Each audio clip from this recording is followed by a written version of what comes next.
Amém. Podem sentar. Hoje nós vamos transformar este local numa salinha de aula.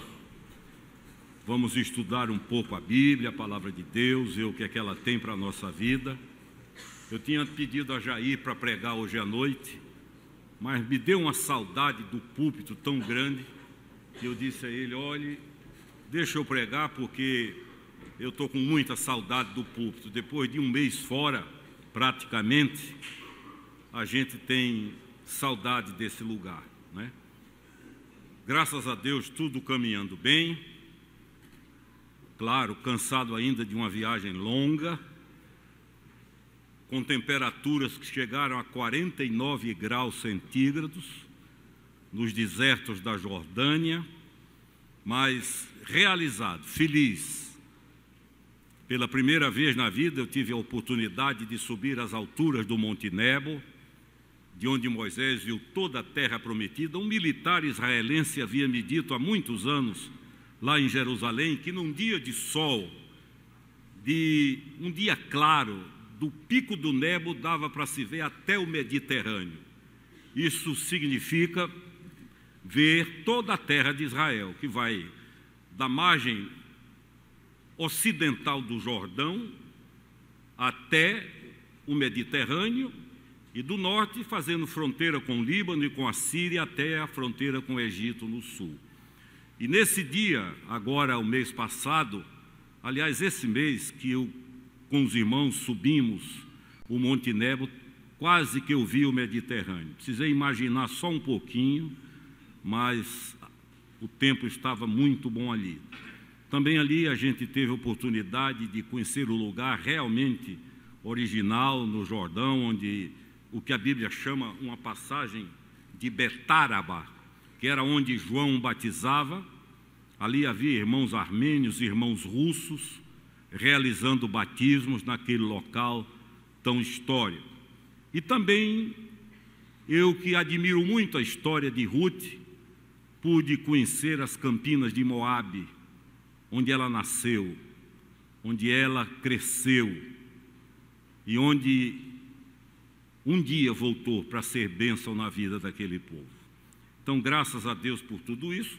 Ajudou-me também a atender o conselho da minha médica, a neurologista que me atende. Em janeiro ela me pediu para perder 18 quilos. Eu digo: olhe, a senhora tem mais fé do que eu, muito mais. Mas eu já viajei tendo 14 quilos a menos do que tinha no início do ano, e agora uma temperatura de 49 graus e um dia andando a pé naqueles desertos, Clay, atendeu o pedido da neurologista, né? Tanto que eu me dei ao luxo de comer muito sorvete, aquele tal do corneto, uma maravilha, viu?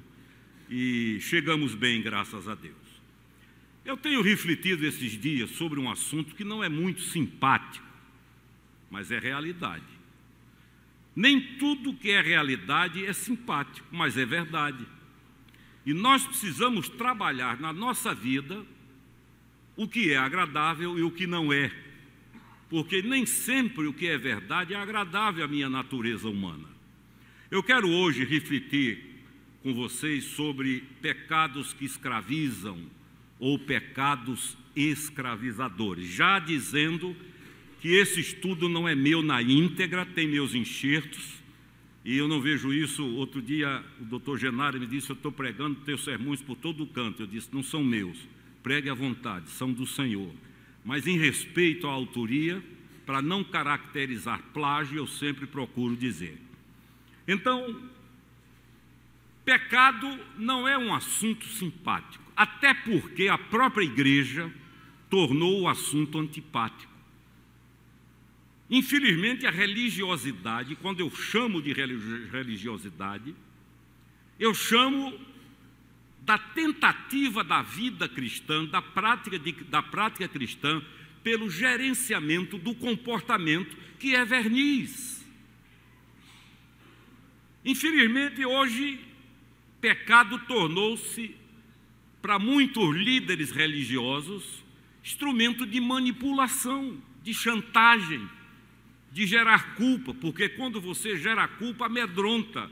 Quando você implanta medo em alguém, você manipula com ameaças. Certo dia, eu ainda era jovem e ouvi um grande pregador contar a história de um menino que vivia num palácio e, de repente, um dia, e tinha um mordomo que cuidava dele, um dia aquele menino quebrou um vaso precioso e, a partir daí, o mordomo começou a chantageá-lo. O mordomo, que não queria fazer mais os serviços, dizia ao menino: vá lavar o quarto tal. O menino dizia: não vou, se não for eu digo ao seu pai. O menino ia. Vá limpar o quintal. O menino dizia: não vou, se não for eu conto a seu pai. E através das ameaças, a revelação de um erro, ele manipulou. Até que um dia, diz a história, a ficha caiu e o menino disse: eu vou falar com o papai. E foi lá, contou ao pai a história toda. O pai o abraçou, o pôs no colo, perdoou e começou uma restauração na relação dele com o pai. E na primeira ameaça que o mordomo fez depois disso: eu conto ao seu pai. Ele disse: não precisa, eu já contei tudo e estou perdoado. Então, o que a Bíblia chama andar em trevas não é andar à noite, é administrar situações que não podem ser reveladas. Situações que podem ser reveladas, nós chamamos de andar na luz, pode ser exposta, qualquer um pode saber. As transgressões, elas empurram para as trevas porque são coisas praticadas que nós não podemos expor. E isto torna-se instrumento de chantagem, muitas vezes, em duas dimensões: na dimensão dos relacionamentos, da própria religião, repito, e na dimensão espiritual, porque quem nos conhece muito bem também é o inimigo. Agora, há pecados que eu chamo de acidentais, é como uma topada. Você vai andando, dá uma topada, mete a cara no chão. Levanta, cura, passa medicamento, agora tem que cuidar. Eu recebi um rapaz no meu gabinete, lá na Catedral da Trindade, quando eu estava lá, e ele contou as coisas que havia cometido e disse a mim: queria que o senhor me ajudasse a ir embora para Manaus. Eu disse: por quê? Para recomeçar lá. Eu digo: querido, até onde eu sei, a gente levanta onde cai. Imagine eu cair aqui na frente da igreja e você querer me ajudar. Eu digo: não, deixa que eu vou levantar na praia e vou me arrastando até lá.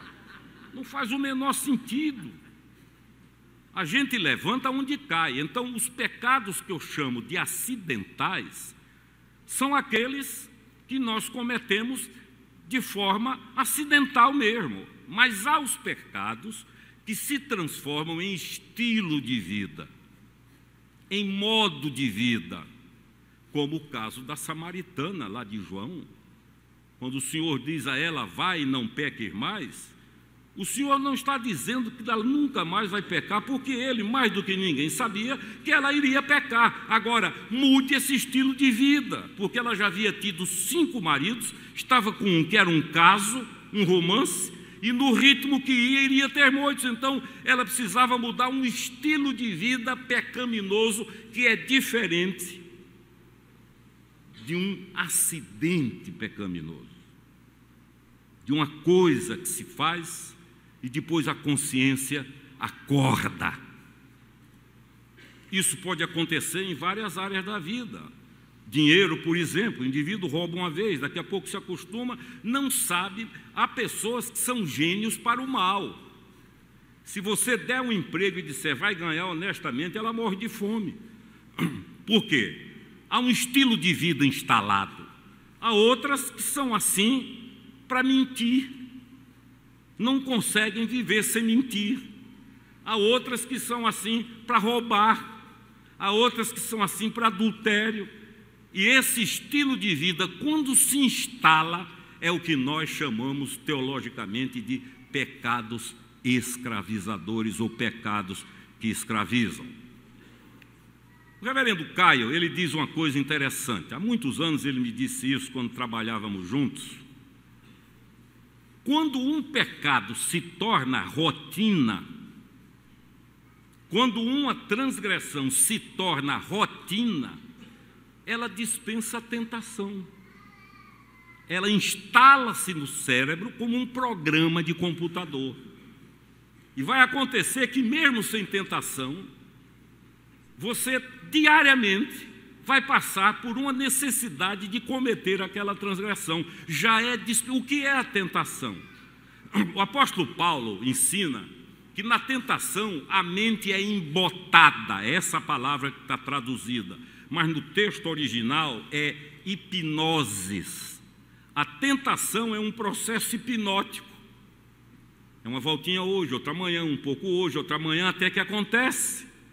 Quando eu morava em Porto Alegre, conversando com o pastor Joãozinho, que foi agora comigo a Israel, ajudou demais, e ele investindo na minha vida, eu um jovem ainda, muito jovem, eu conversando com ele, falei sobre a semente da fé. A Bíblia diz que a semente da fé é menor do que um grão de mostarda. Lá no norte de Israel, eles plantam muita mostarda e a gente tem chance de pegar sementes na mão, realmente é uma coisa minúscula. E quando eu disse isso a João, pastor João, ele de lá emendou e disse, mas tenha cuidado também com outra semente que a Bíblia fala, a semente da iniquidade, que é do mesmo tamanho praticamente, ele disse. O que é iniquidade? É ilegalidade.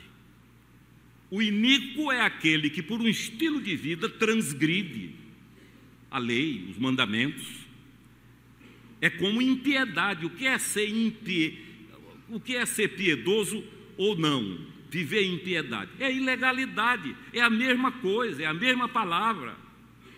Então, a semente da iniquidade, quando ela cai no coração, ou ela é destruída rápido, ou ela cresce.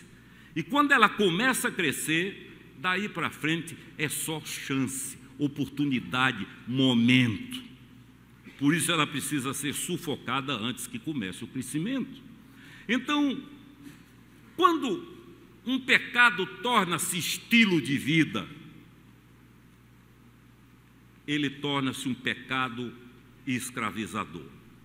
Agora, sendo prático, quero ser bem prático para não avançar, o reverendo Técio vai me ajudar muito. Hoje eu vou usar o Data Show.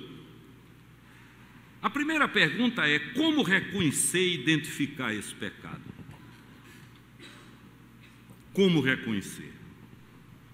Em primeiro lugar, você sabe que um pecado é escravizador quando você tenta abandoná-lo, tenta, mas não consegue. Eu já contei aqui a história de uma menina que hoje é convertida, que foi garota de programa na Zona Sul do Recife, e ela me contou que várias vezes jurou que era a última vez, que não fazia mais, prometia a Deus, prometia a ela. Eu aqui encerro e começava tudo de novo, até que um dia ela clamou ao Senhor, ela não era convertida, mas clamava a Deus e disse, desisto, agora eu vou fazer isso porque é o que eu sou. E aí foi redimida, nunca mais fez. O pecado escravizador é aquele que você percebe em determinada hora que ele algema, são algemas invisíveis. São aqueles que você diz, é a última vez, não faço mais. Isso tanto na área objetiva como subjetiva. Porque lá nos 10 mandamentos, até o 5º, a coisa é objetiva, não matarás, não furtarás e tal, e tal, e tal. Do 6º para frente há uma internalização, não cobiçarás. Aí já é para dentro o olho. Quando eu cobiço, você não sabe. Você está entendendo o que eu quero dizer? Se eu roubar, é objetivo. Se eu matar, é objetivo. É por isso que quando Jesus fala aos fariseus, eles não entendem. Quando o Senhor diz assim, em verdade vos digo, que quem odiar o seu irmão já é homicida, porque foi lá dentro. Aquele que olhar para uma mulher com intenção impura, já adulterou, porque aconteceu lá dentro, mesmo que objetivamente não tenha acontecido. O Evangelho penetra, entra, e faz com que o enfrentamento do pecado como estilo de vida não seja uma brincadeira, porque ele escraviza a mim e a você. E aqui não está se falando de puritanismo, de moralidade, não é nada disso. é de algo que faz mal, que adoece. A minha mente e a sua mente não foram programadas para contrariar as determinações de Deus. Só quem paga esse preço quando contraria somos nós. Observe os céus numa noite estrelada. Eu estava conversando com Glaser, membro aqui da igreja, aposentou-se agora, mas foi comandante, piloto de aviação a vida inteira, e me conta muito dos voos que ele fez pelo mundo inteiro. E ele diz assim: nós temos toda a tecnologia, tudo. Ele diz, mas nada merece mais confiança do que as referências celestiais. Por exemplo, uma constelação. Por quê? Porque eles sabem que ela sempre estará ali. Há um caminho que chamam de órbita. Você jamais vai acordar para ver o sol nascendo no ocidente, não tem perigo. Porque há um caminho traçado por Deus. Nós tínhamos esse caminho. A transgressão consciente nos arrancou desse caminho. Nos perdemos. Por isso, quando Jesus vem, Clay, ele diz assim: eu sou o... Esse é o caminho de volta. Não é problema de maçã. Me desculpem a linguagem grosseira, isso é idiotice. Transferir o problema para uma maçã que ninguém sabe nem se existia. Eu já fui em tantos comentários e textos bíblicos originais, nunca ri. O problema é a desobediência. Se Deus tivesse dito assim, não olhe para aquele gato, olhou, desobedeceu, é o mesmo efeito. O que a Bíblia está dizendo é que nós abandonamos a órbita, nós saímos do caminho. Cada um, diz o texto, desviou-se pelo seu próprio caminho, e o Senhor veio para dizer: o caminho é esse aqui, e nos botar no rumo outra vez. Os pecados escravizadores são esses. Segunda característica de um pecado escravizador: você peca. Quando eu digo você, somos nós, esses aqui todinhos e eu, todos nós. Você culpa, você pratica e sempre, ou quase sempre, lança a culpa sobre os outros. Arruma sempre um bode expiatório. Como é difícil dizer errei. É simples, mas é difícil. Como é fácil transferir. Esse era o caso de Saul. Saul, do ponto de vista, eu já disse isso aqui, moral, errou muito menos do que Davi. Davi errou muito mais. Davi foi um dos transgressores mais terríveis do Antigo Testamento, mas quando foi confrontado, ele não transferiu o pecado para ninguém. Ele disse: eu pequei. Uma palavra. E Natan disse: mas não morrerás, porque o Senhor já te perdoou. Enquanto Saul foi de desgraça em desgraça, uma hora o culpado era Samuel, outra hora o culpado era o povo, outra hora a culpada era a esposa, nunca foi capaz de dizer: pequei. Os pecados transgressores promovem isso. Eu vou pedir ao reverendo Técio que leia Marcos 7, 20 a 23 e depois Romanos 14, 2. Marcos 7, de 20 a 23. E dizia: o que sai do homem, isso é o que o contamina, porque de dentro do coração dos homens é que procedem os maus desígnios, a prostituição, os furtos, os homicídios, os adultérios, a avareza, as malícias, o dolo, a lascívia, a inveja, a blasfêmia, a soberba, a loucura. Ora, todos esses males vêm de dentro e contaminam o homem. Vem de onde? De dentro. De dentro. A religião frequentemente quer colocar o alvo, o objeto da transgressão do lado de fora. Não coma isso, não beba aquilo, não toque aqui, não vá ali, não entre ali, não vista isso, não vista aquilo, não corte o cabelo. Queridos, isso é exterioridade. O que a Bíblia diz é que vem de dentro. O Senhor precisou dizer aos fariseus: o que entra não contamina, mas o que sai é o que contamina. É o que vem de dentro, do coração. olha isso aqui: nenhum de nós é tentado no que não existe dentro de nós. Vou repetir: nenhum de nós é tentado naquilo que não já está dentro de nós. O investimento do inimigo é naquilo que está em nós. O Senhor no deserto ficou quantos dias sem comer? 40. Ele estava com fome. Qual foi a tentação? Transformar a pedra em pão. Eu disse a pastor João um dia lá em Porto Alegre, ele não gostou, digo: o diabo é diabo, mas não é burro. E ele me rebateu dizendo: é burro, porque quem deixa o céu como ele deixou é burro. De bom, aí eu concordo. Mas se eu não gosto de manga, você acha que o diabo vai me oferecer manga? Se eu não gosto de pão, você acha que ele vai me oferecer sanduíche? Não, observa. Lembre-se que ele é um psicólogo, sem nenhum demérito para o reverendo Tesso, que é neuropsicólogo, né? Lembre-se que ele é um psicólogo milenário e invisível. É verdade.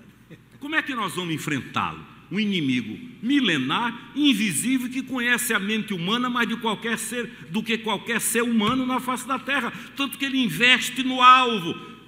40 dias sem comer, transforma estas pedras em pães. Outra coisa, ele só nos tenta no que nós podemos fazer. Se ele chegar junto de mim e disser assim: transforme estas pedras em pães, está perdendo tempo, porque eu não transformo. Pode mandar. Então, didaticamente falando, desculpem, queridos, a tentação é um investimento do inimigo dentro daquilo que já está em nós e que nós podemos fazer. Pronto. Senão não tem perigo. Senão não tem perigo. Não é? Por isso que nós precisamos ter cuidado com o que está lá dentro, porque nada vai acontecer se já não estiver no coração. Quando a Bíblia fala em coração, não é no músculo, é no ser. A palavra coração, biblicamente falando, é a última instância do ser. Quando ela fala do que eu sou, ela fala do meu coração. Que darei ao Senhor por todos os benefícios da minha vida? Pergunta Davi. Filho meu, dá-me o teu coração. Não é o músculo, é o teu ser. Porque nós somos tridimensionais. Nós temos um corpo, nós temos uma alma, onde estão a vontade, o intelecto e as emoções, e nós temos a instância final, que é o ser, que é o sopro do Espírito, que fez o homem viver lá no Éden. Então, quando eu entrego o ser, que a Bíblia chama de coração, eu estou entregando a última instância sem nenhuma reserva. É aí que as coisas acontecem. Em terceiro lugar, você identifica um pecado escravizador quando você nega que o que está fazendo é pecado. Tem muita gente que é artista nisso, não é? Observe um filho, por exemplo. Não tem quem arrume mais explicação para coisa errada do que filho. Eu ainda tenho 2 adolescentes dentro de casa, de vez em quando eu começo a rir, e Carmen diz: não fique sorrindo. Eu digo: mas eu não aguento. Como é que esse indivíduo dessa idade já tem um raciocínio desse para justificar erro? Imagine daqui a 20 anos. Eu tinha um sobrinho com 3, 4 anos de idade que começou a mentir. É uma coisa estranha, né? A prova de que o pecado está aqui e não depende do que eu adquiro. Você já ensinou um filho a mentir? Duvido, mas todos mentem. Não precisa ensinar a errar, eles vão ladeira abaixo. A luta é para ensinar a não mentir, a não errar, porque para errar eles já nascem pós-graduados. Então, com 3 anos mais ou menos, o meu caçula, Ariel, começou a mentir. E eu dava gargalhada. E Carmen dizia: não faça isso. Eu digo: mas eu não aguento ver esse indivíduo dessa idade com tanta inteligência para mentir. Porque está dentro. A desobediência colocou para dentro todo o equipamento da transgressão. É por isso que naquele filme antigo, O Advogado do Diabo, não sei quem assistiu aqui, a cena final, não é? Quando o camarada chega junto de Al Pacino, que era o artista daquele filme, e diz: foi você, porque ele era a figura do diabo no filme, e Al Pacino disse: eu não, eu apenas ofereci. Eu só fiz oferecer. Quem decidiu foi você fazer. E não é assim? A palavra de Deus diz que nenhum de nós erra o caminho sem antes ser prevenido. Quando vocês quiserem se desviar, diz Isaías, para a direita ou para a esquerda, vocês ouvirão por trás uma voz dizendo: este é o caminho, sigam por ele. Nenhum convertido peca por ignorância, porque mesmo que ele não conheça a palavra, há um Espírito Santo nele que mostra o que vai acontecer. Agora, a decisão é minha, porque eu sou um homem, um ser humano, não sou um robô, um teleguiado, um manietado. O valor da conversão é porque ela é um ato de liberdade. Eu quero, eu me entrego, eu vou. Então, quando nós desconsideramos ou negamos que o que estamos fazendo é pecado, é um perigo. Leia aí, Tess, 1 Pedro 1,16. Bora correr. Porque escrito está: sede santos, porque eu sou santo. Pronto. Então, não queira culpar nem Deus. Tem gente que quer culpar Deus, porque Deus não evitou. E outros culpam o diabo, foi o diabo. Um amigo meu diz assim: o diabo virou vigário, está carregando o pecado de todo mundo. E um disse assim, quando alguém disse: foi o diabo disse: eu não, procure outro, eu não tenho nada a ver com isso. Também nós reconhecemos, quando convencemos-nos a nós mesmos que aquele pecado não tem poder, é aquela hora que a gente diz assim: quando eu quiser eu paro. Aí descobre que só para quando morrer. Não, eu estou hoje cheirando um pozinho, na hora que eu quiser eu paro. Para não. Daqui a pouco o pozinho está fraco. Aí vem coisa pior, que é uma birma chama outro. Não, eu estou só tomando uma dose, daqui a pouco é 1 litro, 2 litros. Na hora que eu quiser eu paro. Esse é um perigo, porque a força da transgressão é grande e ela causa prazer. Se o pecado fosse ruim, ninguém cometia. O problema é que ele tem o sabor de coisa boa, mas quando é digerido, mata. Então nós nos convencemos que na hora que eu quiser eu paro, na hora que eu quiser eu deixo, eu já estou até fazendo menos. Tem muito texto bíblico, está aí. Eu só vou pedir a Tess que leia João 14,15, para a gente andar. Se me amais, guardareis os meus mandamentos. João 14,15. A maior e única válida declaração de amor a Deus é essa. Você pode chorar, dizer: eu te amo, eu te amo. Esse negócio, a frase eu te amo foi banalizada. Hoje, se alguém diz eu te amo, tenha cuidado. Previna-se. Vá ver onde quer chegar, quais são as intenções, porque ela foi distorcida. Quando eu quiser eu paro, quando eu quiser eu domino. O que a palavra de Deus ensina é isso. É que chega um momento na vida que nós não comandamos, somos comandados pela força da transgressão habitual. Em quinto lugar, você continua a praticar, embora saiba que a palavra de Deus diz que você precisa parar. Aí já é um estágio patológico grave. É quando eu digo, eu sei que é errado, eu sei que é transgressão, eu sei que Deus abomina, mas eu gosto. Certo dia, uma senhora lá no Rio de Janeiro disse a mim: eu quero que venha a justiça de Deus sobre mim. Eu digo: a senhora é louca. A senhora não tem a menor ideia do que está dizendo. Então, quando nós começamos a brincar, começamos a justificar, nós estamos sendo escravizados por uma prática pecaminosa. Em último lugar, quando você comete repetidamente, mesmo tendo a consciência de que não agrada a Deus. Colossenses 1:10.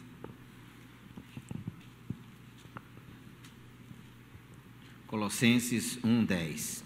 A fim de viverdes de modo digno do Senhor, para o seu inteiro agrado, frutificando em toda boa obra e crescendo no pleno conhecimento de Deus. Esse é o estilo. Quando eu contrario voluntariamente, o estilo inverso tomou conta da minha vida.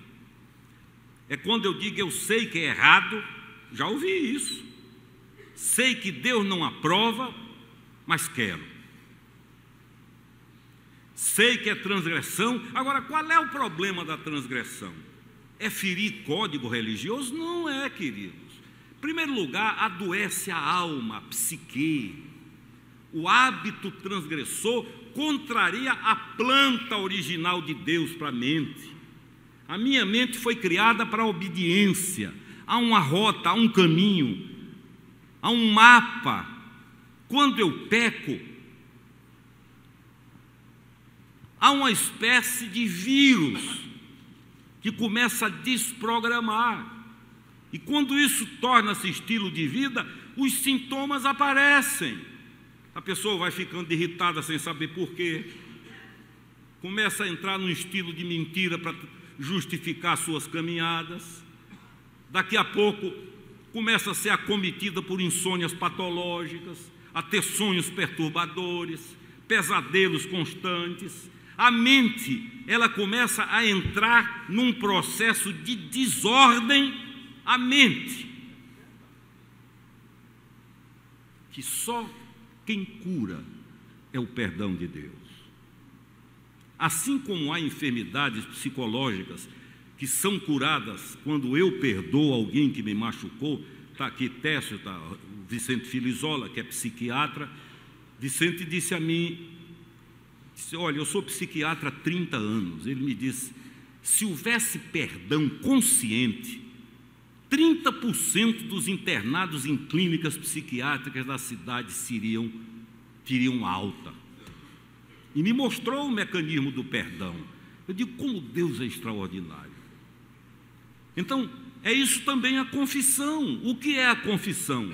É análise. Você vai a um psicanalista, paga um dinheiro, deita num divã, 45 minutos, bota tudo para fora e depois diz que alívio. Claro, confessou. Confissão é isso. É ter alguém, não necessariamente um sacerdote, mas qualquer pessoa que tenha temor de Deus e diante da qual você chega e diga, querido, eu preciso abrir o coração, eu não aguento mais, eu não durmo, estou explodindo de graça, nervoso, nervosa. Aí você, me desculpem a palavra, vomita. Aí vai para casa e diz que alívio. Isso é psicanálise. Eu digo a meus filhos, vocês botam na cabeça, na mente, coisa que se eu botar num prato você não come, vomita. Por que é que a mente aguenta? E eu disse a eles um dia desses, quando a gente passa mal por causa de uma comida e não dá tempo correr atrás de um remédio, a solução qual é? Antigamente, quando era menina, era meter o dedo na goela. Não dava 5 minutos, era um alívio. Por quê? Botou para fora. A mente, mutatis mutandis, ela trabalha no mesmo mecanismo. Há coisas que não são próprias para a mente, o pecado é uma delas. Tudo que você vê aí funciona. Uma vez eu visitei um açude no interior da Paraíba chamado Curemas. E tinha lá um operário, um senhor já maduro. Eu digo, escute, você dorme aqui? Ele disse, Deus me livre. Ele disse a mim, eu durmo na beira do mar. Não tem nem um murinho, mas eu durmo. Agora aqui, com esse concreto todo, eu não durmo. Eu digo, interessante, porque ele sabe que hoje eu disse a Ariel, as ondas do mar com maré alta ou maré baixinha, elas quebram a ordem de 26 por minuto em qualquer lugar do planeta Terra. Quem estabeleceu essa ordem? O acaso? Então, este mesmo ser que estabeleceu a ordem de funcionamento cósmico, estabeleceu a ordem de funcionamento da minha mente, que foi destruída quando houve a desobediência. Era como se a lua dissesse: não, cansei de rodar atrás, ao redor do Sol, agora eu vou para outro canto. E o Sol dissesse: não quero mais ver nada com o planeta, não quero mais ver nada com a galáxia, vou embora. Ia ser um caos. O homem, no uso da sua vontade, desobedeceu, perdeu o rumo, perdeu o caminho. É isto que se chama pecado. Não é um golinho disso, não é uma roupa, não é um modelo, não é uma joia, não é nada disso. Isso prejudica, desnorteia, tira a atenção do foco. Pecado é contrariar a vontade de Deus. E por isso, queridos, eu vou parar aqui. Outro dia, se der, a gente continua.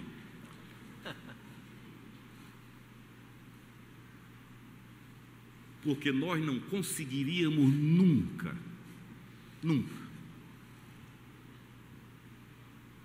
Deus enviou o seu único filho, que veio, fez o que era para nós fazermos, eu e você, e nós não conseguimos e jamais conseguiríamos. Ele fez, e a justiça que o cobriu, Ele transferiu para mim e para todo aquele que crê. Chama-se imputação da justiça dele. Por isso ele diz: aquele que crê em mim tem a vida eterna. Quem crer e for batizado será salvo. Quem não crê, aí já não vem o batismo, já está condenado. Porque quando eu creio, eu estou validando o que Deus fez. Quando eu não creio, eu estou de forma elegante chamando Deus de mentiroso. Por isso, concluindo, tenha cuidado com os pecados que se transformam em estilo de vida. Um dia você vai descobrir, talvez em lágrimas, que não tem força para deixar. Que não é você que domina aquele pecado, é Ele que domina você.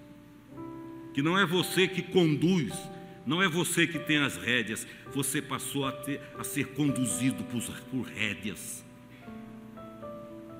Você descobre que sua força não é nada.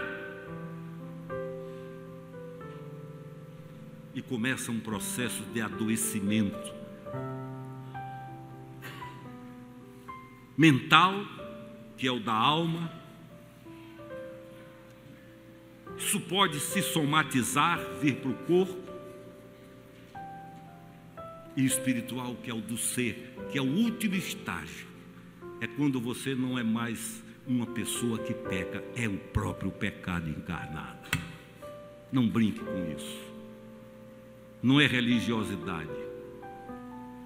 Se você tiver essa oportunidade de conversar com o psiquiatra Augusto Cury, eu tive essa oportunidade, ele iria dizer com muito mais clareza a você quais são os efeitos danosos da transgressão na mente humana.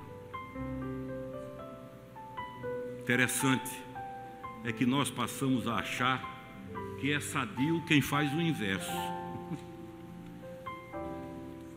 É o violento, o que é esperto, como diz o carioca, para enganar, para enrolar, porque este chip da transgressão foi colocado dentro de nós. Graças a Deus, no mesmo capítulo da queda em Gênesis, há a promessa da redenção, que fala daquele que nasceria da semente da mulher, não do homem, e que esmagaria a cabeça da serpente.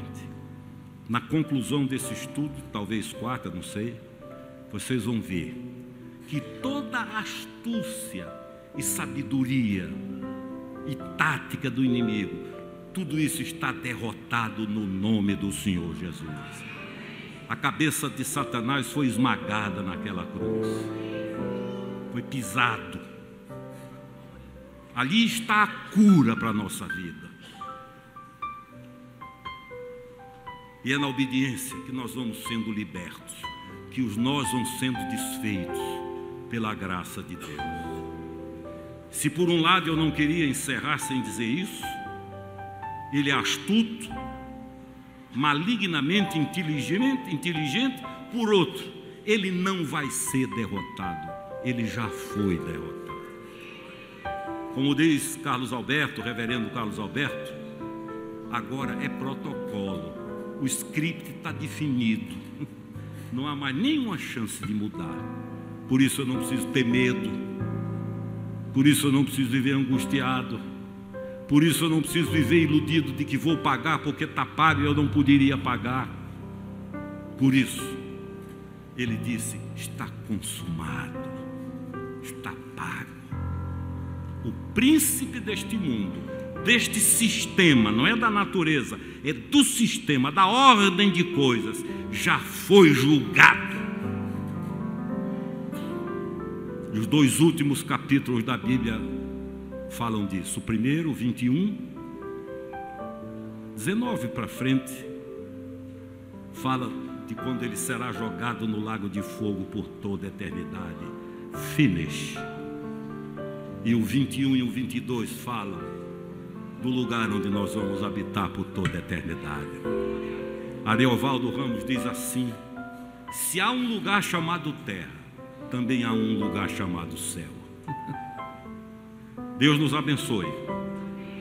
E cada um olhe para si, porque a Bíblia diz: cada um dará conta de si mesmo a Deus. E veja se já não há pecados escravizadores na vida.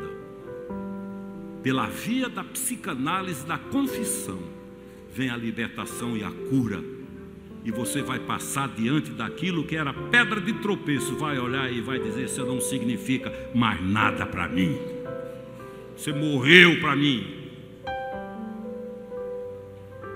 Um amigo meu foi evangelizar uma ex-amante do pai. Uma senhora bonita, lá em Manaus. E quando ele foi lá, ele disse: eu vim convidar a senhora para ir a um culto. Ela disse: você está louco? Você não sabe que eu tive um caso longo com seu pai? Você quer destruir seu pai? Ele olhou e disse: a senhora está muito enganada. Aquele pai que a senhora me viu morreu, é um defunto. Sabe qual foi o resultado?